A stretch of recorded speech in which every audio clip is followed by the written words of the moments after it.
What is going on, people, and welcome back to this channel. For those that are regular viewers of the channel, then you're going to recognise me, but for this episode, and hopefully episodes in the future, we've got something a little bit different, and I have a super interesting guy to introduce to you, and that is Steve from Astons 1936.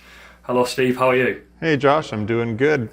So me and Steve had a bit of a chat, and we were going to do basically a podcast together, and we just want to chat about some Aston Martin stuff, and yeah, we're both DIY enthusiasts, and Steve knows a little bit more than me about this sort of stuff. And originally I saw some interesting characters in America, and I thought, I want to get one of these interesting people on my channel. No, Red Pants was busy, so I managed to get Steve on. Oh, just your second choice, but I'm the Canadian choice too. For those up in Canada, they're tuning in as well. So I'll do my best to represent North America that's out here. But yeah, Josh, I'm happy to be part of this, and I'm excited to be it. So what do you see as sort of our grand vision for us, during the podcast? Like, what's our goal here? What's our mission today? Obviously, I'm not coming from a technical background like you are. So like you're doing Aston 1936, and that is quite like technical help guides for people. But one thing I did notice when I was doing my build on my Aston Martin is that there's not much out there, and there's a couple of people in the scene that can offer help, and there's not really that much out there. And I thought a regular podcast where people would tune in and ask some questions, and we could debunk some myths and maybe talk about some stuff that's out in the scene at the moment that there's two contrasting sides to the argument, and get to the bottom of. Yeah, well, that sounds exciting to me, and that's I'm interested in tuning in. I don't think I want this to be just a DIY discussion channel, even though I'm here in the shop right now. I'm interested to talk about all the things that are related to Aston that are going on, particularly Gaiden era cars, that I have some experience with, and bring some opinion to the table. This is not going to be a DIY, a channel. People can tune into our other content for that. But I'm hoping to ask some questions and be part of some interesting conversations and share that with anybody else that's interested in listening in. So, which I wanted to start with is, so I'm interested to learn a little bit more about you, Josh, and can you give me maybe like a 2-second tour of what your personal life is? Who are you? Yeah, to be honest, I keep a lot of my personal stuff off my YouTube channel, but I'm about to change my career, which means I can divulge a little bit more now. So I'm possibly going to say some stuff in here that I've never said on my YouTube channel or my social media. So basically, I've been in the army for 13 years. I'm an electrical engineer by trade. I work on generators, so that's my background in I guess why I'm willing to spanner on this Aston Martin. By no means an Aston Martin expert, but I know how to use some spanners. I'm recently going through a career transition where I'm going to be a product design and development engineer, and obviously that I've been rebuilding this Aston Martin Vantage. It was a crash damaged Aston Martin Vantage. A lot of people was very upset when I started this venture, but I believe I've got a good product to show at the end of it. And well, we share a lot of things in common, that engineering background, and it was your YouTube series on recovering your Aston, of course, is where I discovered you, and then which led to me finding your DIY Facebook group that so many, literally thousands of other Aston owners have joined already. So that's what's brought us together. So I'm kind of looking forward to having a couple of bits of more discussion here with you. Yeah, sure. And I think for my viewers as well, Steve, I think we should get a little bit about you as well. Oh, well, I'm a nerd. I'm a computer person, partly. My career started as a mechanic. So, I worked for years as a mechanic, and then I went into mechanical engineering, wanting to design cars, and, finished my engineering degree and got out into the professional world, and ended up starting to combine IT in with my engineering profession. Live in California, where right now it's springtime and it's gorgeous here right now.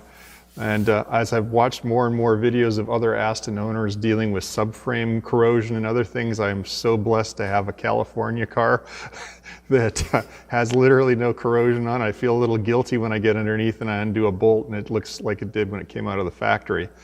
But that's, I'm an Aston enthusiast, although, I got my first Aston 8 years ago, and but I think one thing both you and I share is that we realize that Astons are just cars.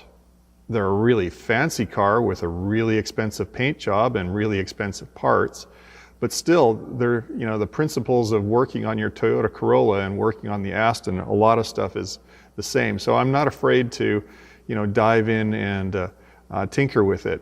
And one of the things that got me where I am is the, Aston1936.com. I realized that there was no content when I started working on my own car 8 years ago. I couldn't even figure out how to change the oil. And so I got myself a GoPro and stuck it on my head with a goofball, head cam.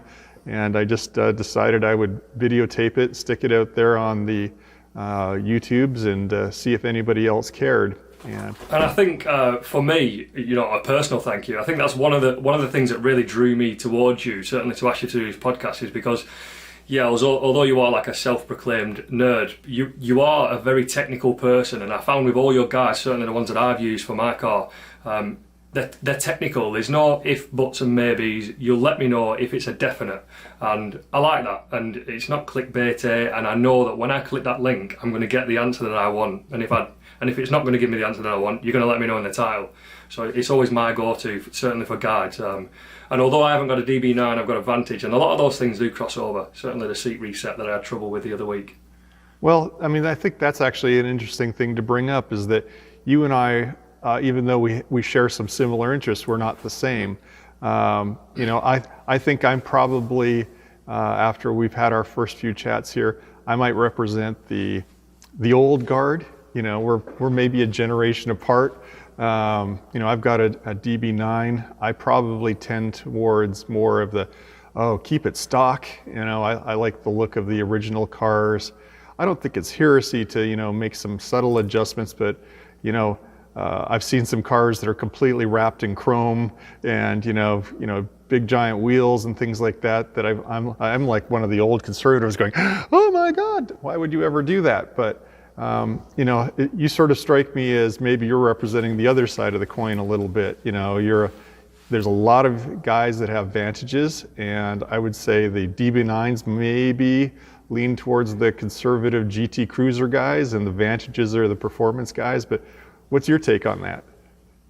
I'm definitely not scared of modifying a car, but I do have my limits, and the chrome and the stickers and all the badges, that is not for me. I'm more of a, when I like to modify my cars, generally as a rule, don't get me wrong, I've made some hideous mistakes in the past, but generally I like to modify them to like the standard that I would expect the OEM upgrades to be. So, I like to put on the next bit of trim level to maybe what I couldn't afford at the time and that sort of stuff. But I'm not scared of making stuff either. So, that for this Aston Martin in particular that I bought, this Vantage, I did have intention of fully track coring this, but I did develop a bond with it while building it, and especially I didn't realise I had such a rare vehicle at the time. I didn't know what an M420 were when I first got it, and when I bought it, I was thinking, right, this interior is going to come out, that's going to return me some money, and I'm going to put some bucket seats in there and a big old spoiler on the boot. And it took me a few weeks of trolling the internet to realise that I would be an absolute savage to remove that interior and put a boot spoiler on. Hence why it's looking pretty factory at the moment. And anything that I do to it, I'm always going to try and make it so it's removable. Well, I think for the people that are tuning in with us here, that's maybe the two sides of the coin that we're both going to represent, though. You're probably going to lean a little bit towards modify. I'm going to lean a little bit towards conservative, but I think we both meet somewhere in the middle as well, and that's going to be kind of fun, a little yin and a little yang. But we do share a lot of common traits, right? We both, are willing to work on our cars, and I think that's what will draw, people to some of the content that we create. Like I said, they are just cars, and I really get a high from hooking somebody else on that idea that, they can do their own work. And so, you bringing back a car that was destined for the salvage bin, what caught me about that is part of me wanted to tune in to see the train wreck, right? I'm like, oh, there's no way he's going to be able to bring that back to life. But you did. Well, I'm grateful that right? you didn't message me that like lots of other people did. No, I thought it was insane, right? But that was interesting to me, is like, as a conservative guy, I was like, well, that car will never be the same as it was new. And could anyone really get that done on any real, any sort of actual budget constraint, right? So that's what I was interested watching. And you put in the labor yourself, you called in favors, you used other donor cars. Those are all great things to do. And at the end, you got yourself, a result. And I think, at the end, I was like, oh, he did it. I have not driven in your car yet, but, I think it's admirable. You'll get a chance. What you were doing. And I have also another thing, one of my pet peeves with Aston Martin and pricing and stuff is, and we'll cover that in another episode though, is Aston likes to consider, look at how many of our cars are still on the road. And I think it's absolutely a travesty that it's so easy for a DB9 or a Vantage to reach the write-off point, where the insurance company says that's it, let's dismantle it rather than fix it. I'm like, oh my God, that car could have been saved if someone just would have cared. And so if I want to empower people to care, and I want to get people interested in keeping the cars on the road, so this podcast might be a great way, for us to talk to different people and to talk about different topics and, share what we've learned, with others. And I'm kind of excited about it. No, same. I can say that as well. I'm super excited about this little venture. If it continues, if the viewers want it, of course. Yeah, well, let's hope somebody else watches, and this might be a good time for me to jump into the first real topic that one of the things we talked about earlier on was there's politics.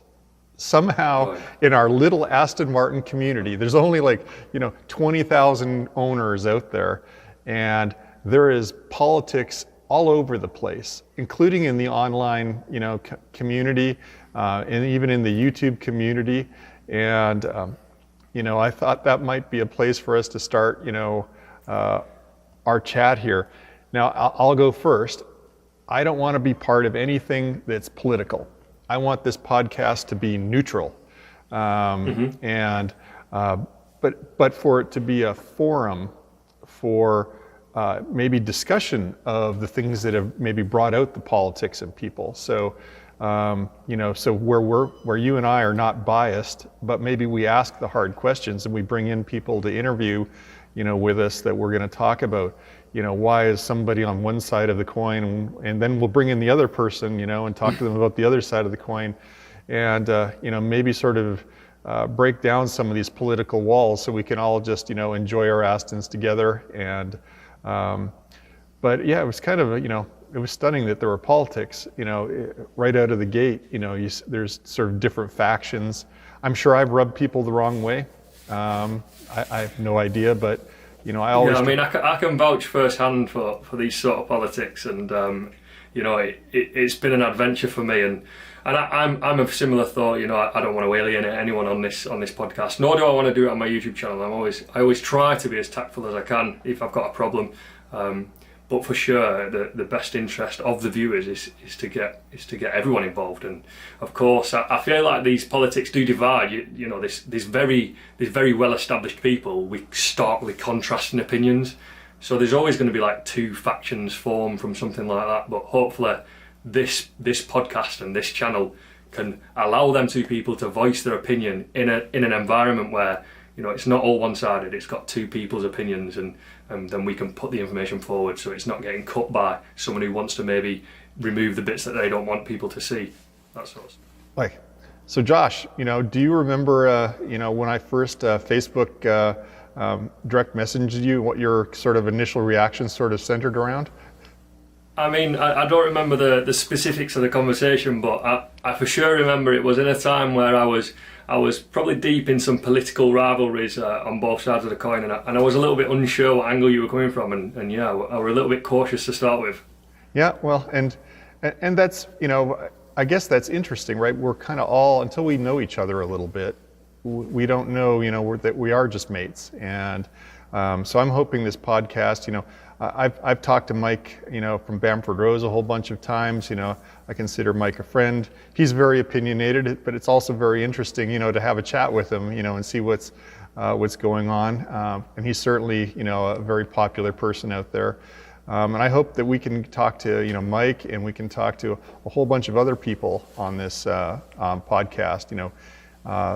we've been planning this, I remember, I've been sitting down writing my wish list of who we might be able to get on the show, and I was thinking about Mike and Rich from Red Pants and Stuart from Velocity AP, maybe Steve Waddingham, who's the liaison between the Aston Martin Owners Club and Aston Martin, maybe Tim Cottingham, who's an incredibly interesting person because he's the registrar for Aston Martin Heritage Trust. So if you want to figure out if your car is a one of one, he's the man to talk to, and so he'd be an interesting conversation, I think.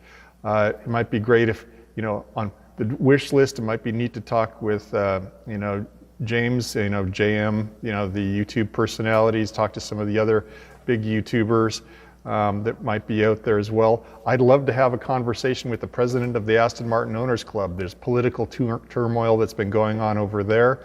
I'd like to get their perspective of what's been happening. And I'd love the ultimate score for me, if you can line it up somehow, Josh, is I'd like to see if we could find a way to get a conversation with the president of Aston Martin. And I'd really love to talk to Aston Martin about what is their position on keeping Gaydon era cars on the road. How does that relate to the pricing of parts? Do they really want to keep this high percentage of Astons out there? So is there something they can do to help us out? It'd be awesome to have a conversation with, the president of Aston Martin if we can somehow get this thing to go that far. Well, I don't know the president of Aston Martin, but I do know someone who does know him, and they could probably pull that favour for me. So let's see how this thing goes. All right, well, cool. Well, speaking of politics then, I'd like to jump into a political topic that you started, and it came from a tremendous idea. You created this alternative parts list, and it's something that us DIY guys, I think, really need, because we're all curious to know if are there alternate parts that we can get rather than going to the Aston Martin parts counter.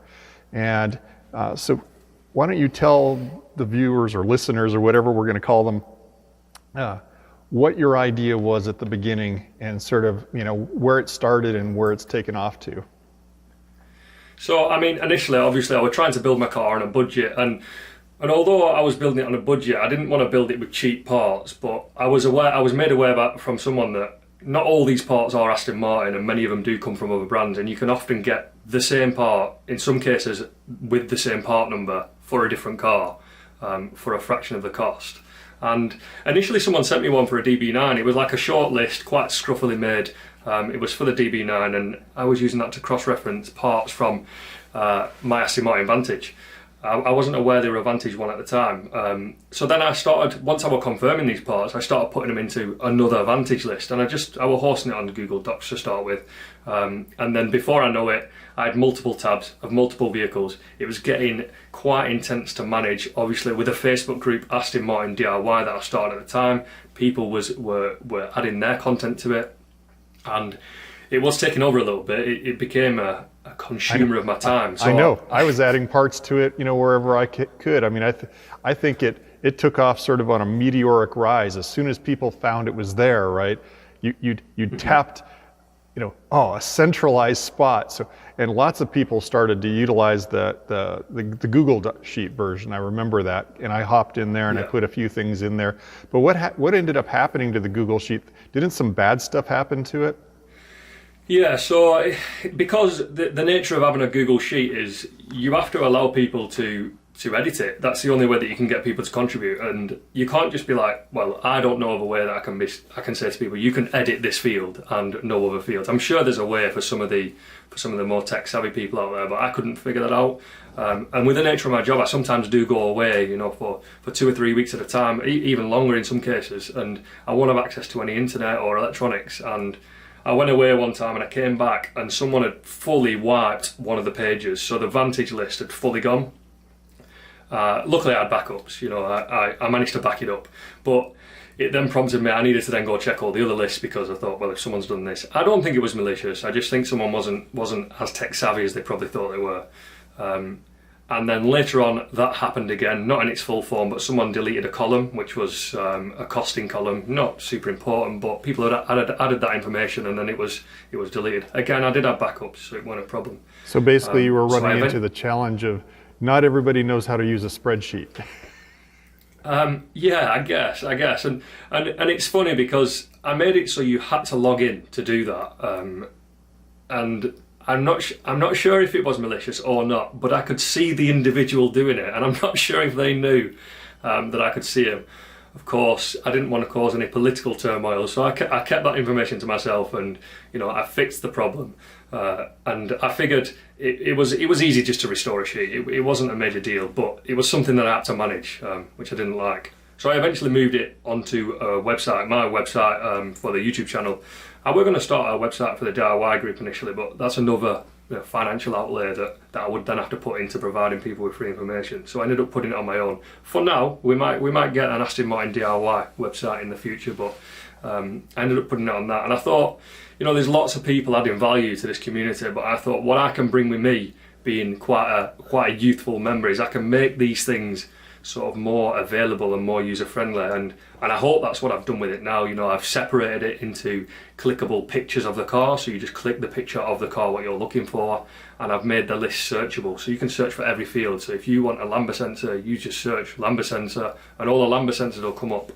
Now it's not foolproof, people can still add junk. I still need to manage it slightly, but it definitely doesn't need as much managing as the original Google Sheets. But it's been a journey. Not everyone liked the transition, but you've got to allow them to. Well, let's talk about that. That's the politics here. Is that so? People were complaining that it went from the I guess the Switzerland of Google over to the on your website, so that you could actually build the tool to sort of better maintain it. But was the reaction seemed to be in the group that there was some people got their nose out of joint because it's now it's like behind a paywall, or it was they just thought it wasn't as open as it was before. But that really wasn't your motivation, was it? Is it behind a paywall now, or is it still just freely available to everybody?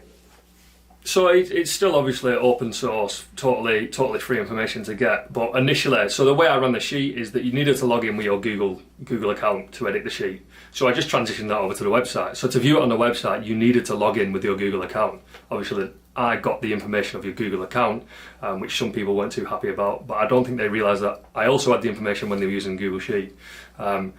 And then secondly, I think people assumed that it was going to get monetized, and that was never the case. I just wanted to make sure there were sufficient boundaries in place so an individual couldn't come along and just add a million things for them me to have to remove at a later date. There's 2,200 members in the Aston Martin DIY group, and I had about 5 people complain about it. It's just, I guess that's always the case with stuff like this, is the people that are disgruntled are always going to be the loudest people.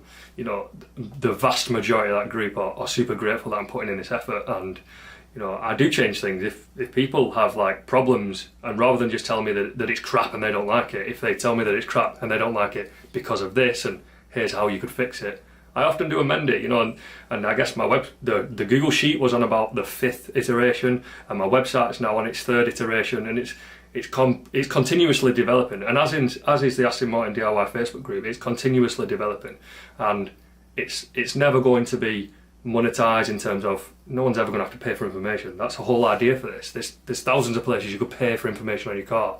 I want to bring it to people for free and put it in a nice, easy to read location.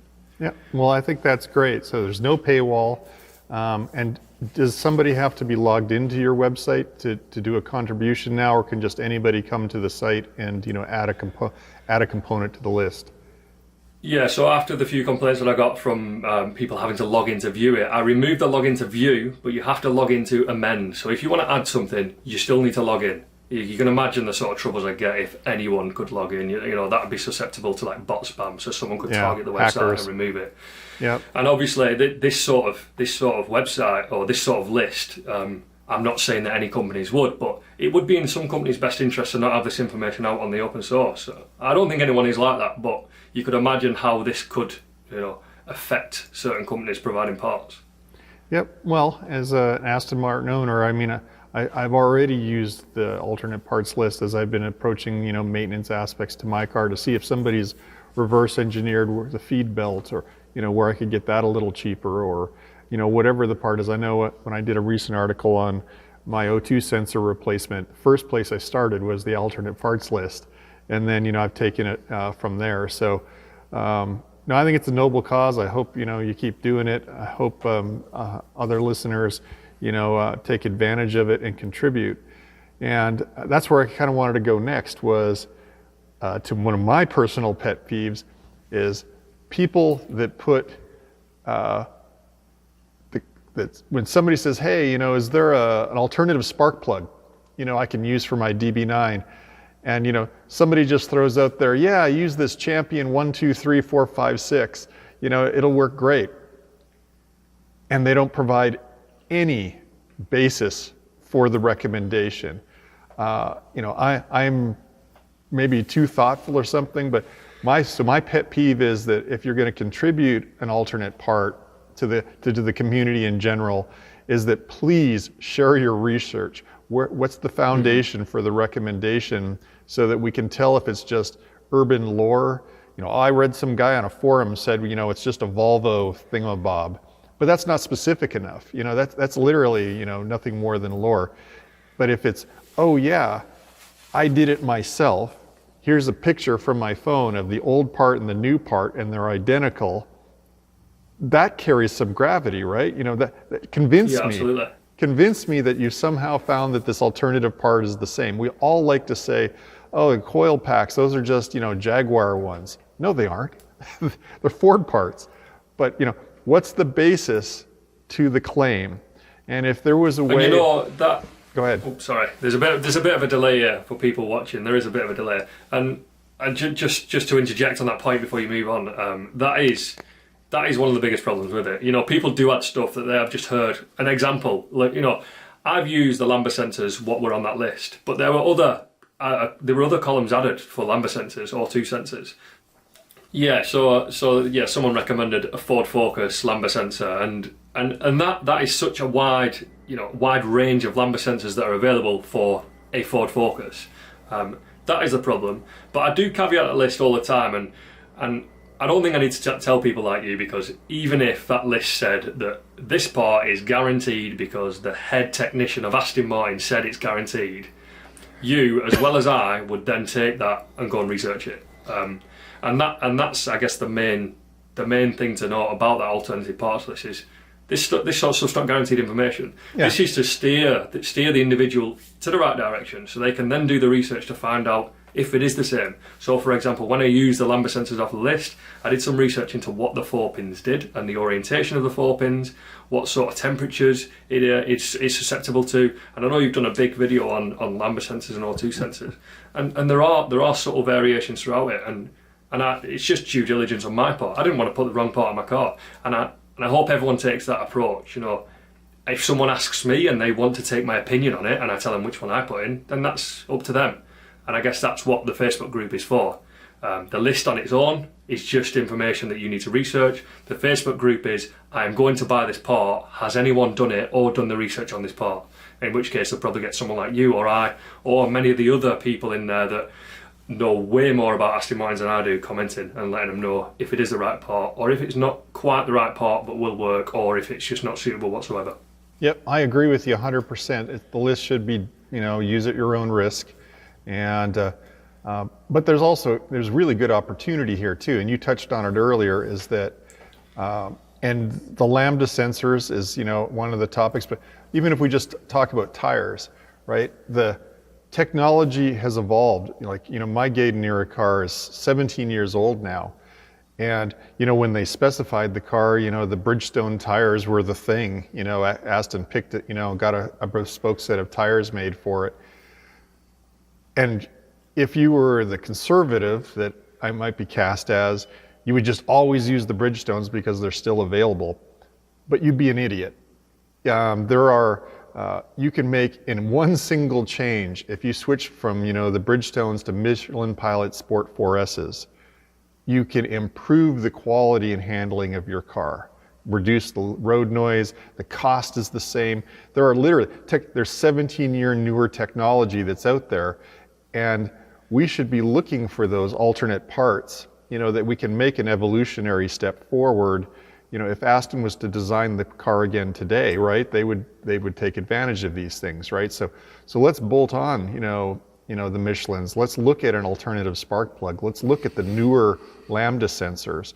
Let's look at the better oil, or whatever the topic might be. I think there are evolutionary parts that we can look for, that we can make our cars better.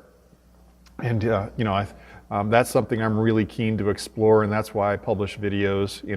When I discover something that I think is an evolution. The other side of that coin is something I'm quite passionate about too, is cheap ass parts. Where if one of those things right now I see in our group, being talked about in other groups and on other forums, is alternative coil packs. Coil packs are very expensive from Aston Martin, especially if you need 12 of them, like for this beast. And you can spend $1,200, $1,500 if you're having to change your coil packs. And right now there is chatter about people talking about these, for $140 or something like that, you can get a set of 12 coil packs off Alibaba from China. I can't make myself do that. I have to think what's going to be in there is going to be like, 2 squirrel sticks or something that, is doing something that's vastly more complex. And I'm worried that if I put a really cheap part into my car, I might get exactly what I paid for, and I might end up, with a lesser performing kind of vehicle. So what are your thoughts on like the, sort of these unproven low-cost Chinese, alternatives? Do you have any sort of thoughts on that? Well, I mean, on the front of coil packs, I know you're a bit of a VW fan yourself as well, and a really common upgrade for coil packs in the VW scene is people love to put the red R8 coil packs. Now I've seen some substantive dyno testing with those sort of coil packs, and they actually produce no gains over the factory Golf coil packs, what you might have replaced it with.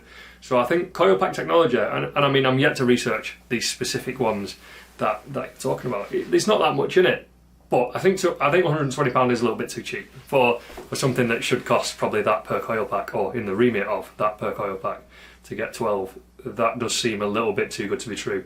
But I'm not scared of trying cheap stuff when it doesn't really interfere with the engine that much. If it's something that I'm going to put on the engine, let's say if I was stripping the engine and I were doing a head gasket, I wouldn't put a cheap Chinese head gasket into my engine, because it's just so time consuming to get to, and if it fails it could cause bigger problems. But one thing I did replace, not the other week, is I replaced my AC compressor. Now, for those that don't know, the AC compressor that comes on I think it's the same AC compressor that comes on your DB9, correct me if I'm wrong, but it's just a Denso compressor. Aston Martin don't make it themselves, they basically subcontract it out to Denso. If you want it from Aston Martin, I got quoted £2,600 for fitting. It's probably about an hour's labour to fit, I would imagine, from a professional.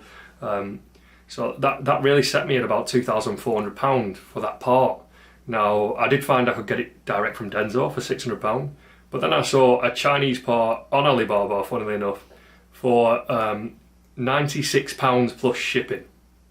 And I just thought, this is too good to be true. And what I originally thought were, I can buy this compressor, because the damage with my compressor is it took a little bit of a hit in the crash. So my pulley was bent, causing belt squeak. Now I changed my belt, I changed my pulley idler, and the belt squeak was still there, and it was definitely my AC pulley. I know that now because I've replaced it. But I intended on getting this Chinese one, either taking the pulley off and putting it onto my known good Denso compressor, just with a different pulley, or putting the Chinese one onto my car while I get the Denso one reconditioned by a professional, because realistically someone could probably put that pulley onto a lathe and straighten it out.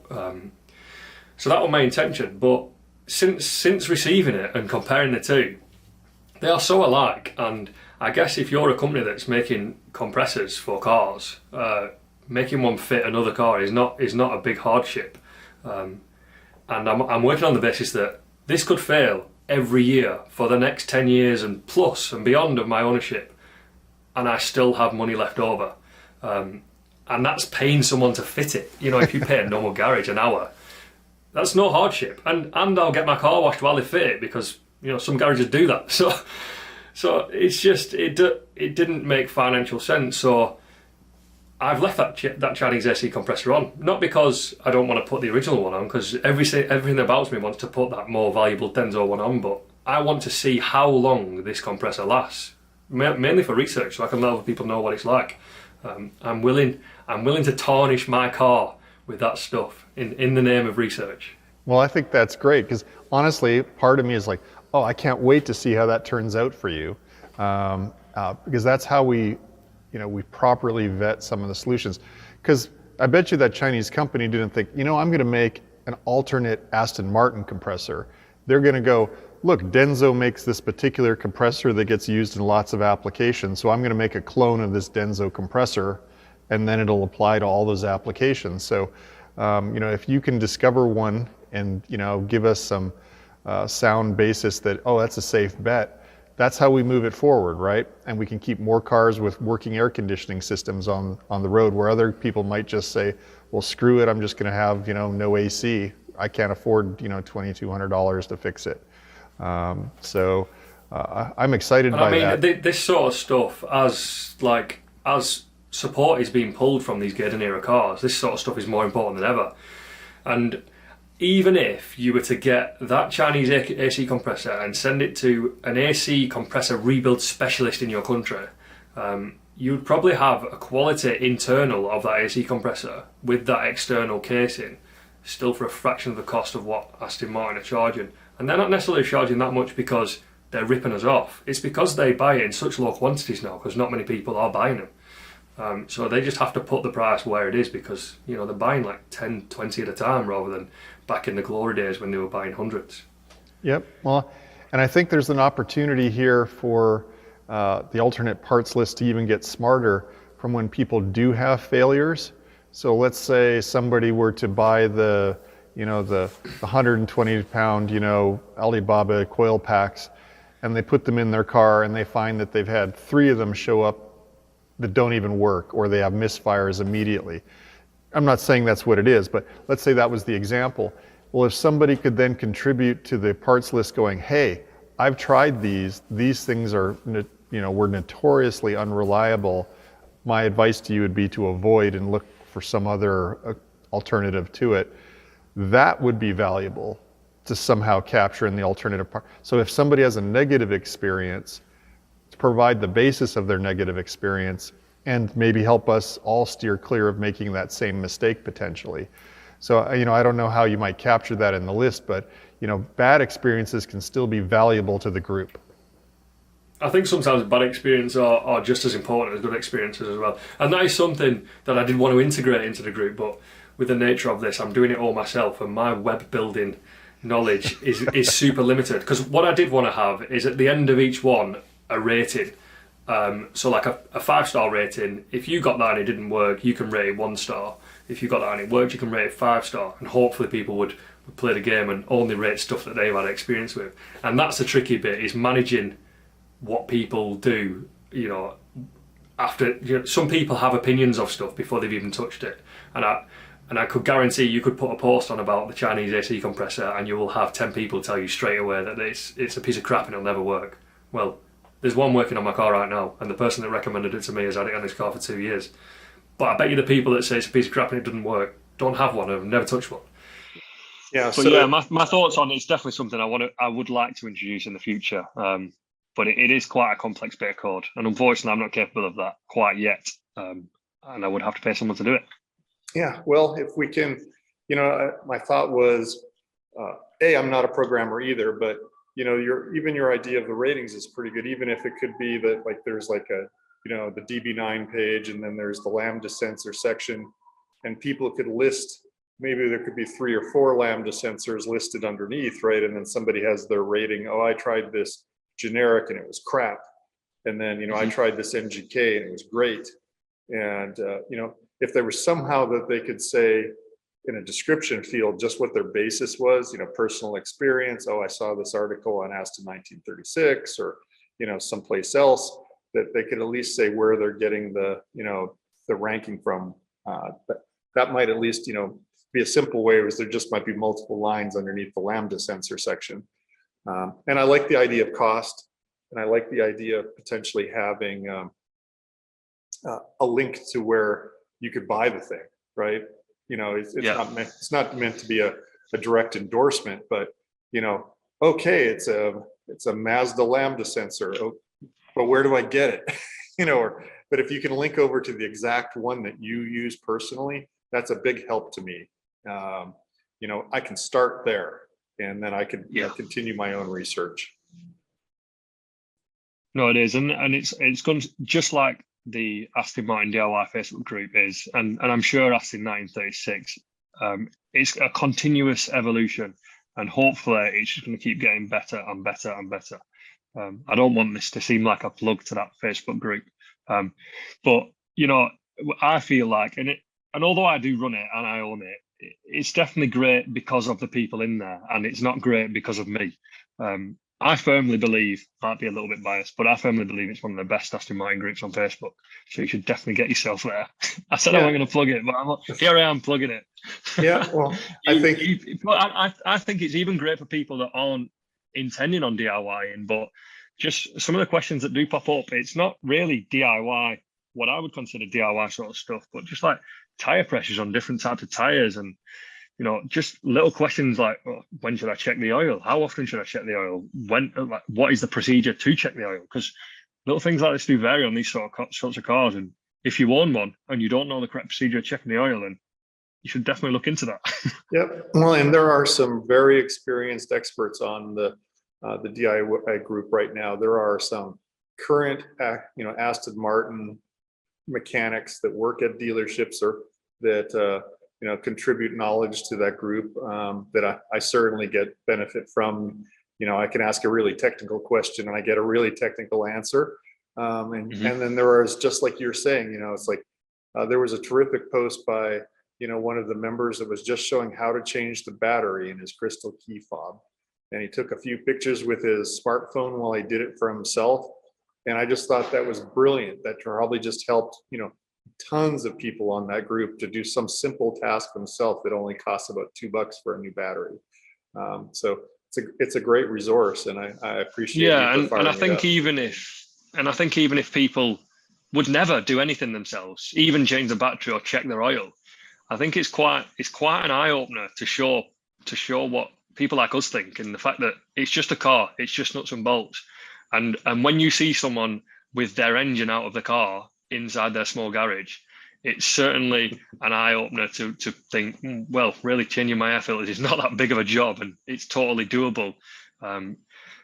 You could definitely do it wrong if you had some shovel hands, but take your time and ask advice, and I think anything's possible on these cars for sure. I personally think that this car was easier to build than lots and lots of other cars, and don't get me wrong, it's the first car I've recovered from an accident, first crash damage car I've ever had, but the front end of this, which I'm very experienced in now, is so modular, like so modular. These things could be caved in a long way, and you can basically the chassis, the main monocoque starts at the windscreen. Anything further forward as that can be unbolted and replaced. Maybe some glue peeled off as well, but it's all modular, which you don't get many times. You don't get with many cars these days. You crash a Volkswagen Golf like that, and the chassis leg that's welded into the main frame will be bent, and then it's unrepairable, or someone needs to pull it out. They're definitely a lot easier than people first expect, that's for sure. Well, let's do our best to bring other people along on the ride with us. So I've really enjoyed our little chat here today, Josh, and getting started on this process. And I hope that whoever's still listening at this point has as well. I'm going to put in a plug, for if you like this type of DIY information, you could go ahead and check out my website, aston1936.com. Also the companion YouTube channel I run for that, which there should be links to over on, the comment section here. It's not monetized. I don't work for anybody else. I'm just trying to share knowledge and give it away to you for free. So I don't really feel like it's much of a plug. It's like, hey man, here's a whole encyclopedia of information. Please check it out and use it for yourself. And I'd be happy to keep doing what I'm doing. Yeah, and I mean, I'd like to plug your stuff as well, because you have helped me so much with. I just love the fact. I know I've already said it. It's just black and white, and it's easy to get the information from your blog. So that is my personal favorite go-to if I've got any problems. Obviously, second the Aston Martin DIY group. Yeah. But I mean, quite often someone asks a question and a link to your blog gets shared. So that just says everything. But also, I do have YouTube and I do have Instagram. And that is monetized. So go over there and give me all your money. No, I'm kidding. I get about one pence per advert that you see, but it is monetized. I do have a YouTube channel. I'm not as technical as Steve is, but I try and make entertaining content, while I'm building the Aston Martin Vantage. I'm not telling you how to do it. I'm just letting you watch me do it. And maybe there's going to be a bit more tutorial side of things on this Vantage as I get deeper into the Aston Martin DIY world, because it does seem to be becoming quite a dominant part of my life at the moment. Maybe I will start doing more stuff on the Vantage, and maybe me and Steve could have all aspects of the V8 era covered with his DB9 and my Vantage. But yeah, definitely get yourself over there and check that out. Yeah, well, people enjoy watching your experience videos. I certainly do, and like to tune in. And there's something therapeutic about watching you sit there and reconstruct a front end and high speed, fast forward. I can just sit there and go, well, at least that's cool to do. And I'm not sitting there busting my knuckles doing it. Yeah, it was pretty traumatizing. I guess the worst bit is once you've put it all back together, you then know you have to take it back apart again to get it painted. But yeah, that's in all the videos. I've rebuilt that car, I think 3 times in total now. But every time someone asks me what I'm going to do, and I'm like, I'm going to take it on a track, and they say, you're not scared about crashing it? I'm like, I'm probably the best individual ready to repair the front end of this car right now. Like, there's no one more suited than me on this car in particular. Well, let's hope keep it between the walls, and and if you go out for a track day, be sure to shoot some footage of it. So absolutely. And I think just before we do cut out and leave the viewers with this podcast, I think we should just see, do people want this to carry on? Do people like this? So I've never done a podcast sort of episode on my YouTube channel, and I don't know if this is what certainly my viewers are going to like, and I don't know about your viewers either, Steve, but do people want it? And if you do want it, then what should we call it? I mean, we've joked around about 2 twits talking about Astons, but let's get some name suggestions for this podcast if it is to continue. And meanwhile, we'll do some research and reach out to some contacts and see who we can get on the podcast for you, because ultimately, the more interesting people we can get, the more interesting this podcast is going to be. All right. Well, I look forward to the next one, and I look forward to seeing what people are going to call it. So we'll talk to you next time, Josh. Thanks again. Yeah, pleasure, Steve. Catch you later.